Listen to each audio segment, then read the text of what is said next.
Hər kəsə salam. 11-ci sual əsasında alkanların kimyəvi xassələrinin bəzi reaksiyaların getmə mexanizmini nəzərə salaq. Demək, ilk olaraq C2H5, COO natrium. Natrium hidroksidlə reaksiyaya daxil olur. Demək, indi burada alınan maddə. İlk olaraq buradan natrium karbonat, yəni natrium 2 CO3 ayrılır. İndi bu necə ayrılır? Hansı hissədən ayrılır? Natrium, 2 dənə natrium buradan, natrium 2 verir. Karbon, bu karbon, 3 dənə oksigen isə ikisi buradan, biri də buradan. Yəni bu natrium karbonat buradan ayrılır. Yerdə nə qalır? Solda C2H5, bu sağda qalan H da gəlir hidrogenlə, C2H6 olur. Bu oldu birinci mexanizm.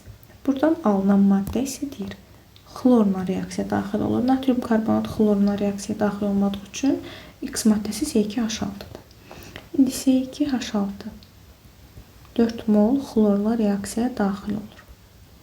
Alkanların ümumiyyətlə xlorla əvəz etmə reaksiyalarında neçə mol xlor reaksiya daxil olursa, onun mol sayda H-xlor reaksiyadan ayrılır. Yəni 4 molekul xlor reaksiyaya daxil olursa, 4 molekul H-xlor reaksiyadan ayrılır. İndi yerdə qalır. Dəyişən H, yəni hidrogen və xlor ayrıldığı üçün karbon sayında bir dəyişiklik baş vermir. C2 olaraq qalır. Solda 6 hidrogenin var idi. 4'ü H-xlorun tərkibindən çıxıb H. Yerdə qaldı hidrogen C2H2. Solda neçə xlorumuz var? 4'ü vururuq 2. 8 xlor var idi. O xlorun 4 dənəsi H-xlorun tərkibindədirsə, yerdə qalır. Neçəsi 4. Olur C2H2 xlor 4.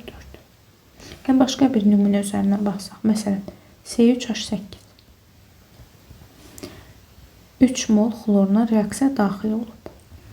3 xlor reaksiya daxil oldu.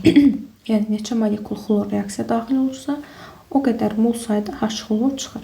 3 xlor 2 daxil olubsa, 3 molekul H-xlor çıxdı. Yerdə nə qaldı? Yəni karbon sayı dəyişmir. Dəyişən hidrogen və xlor sayıdır. C3 qalır. Solda 8 hidrogenin var idi. O hidrogenin 3 dənəsi sağdadır. Yerdə qalır 5.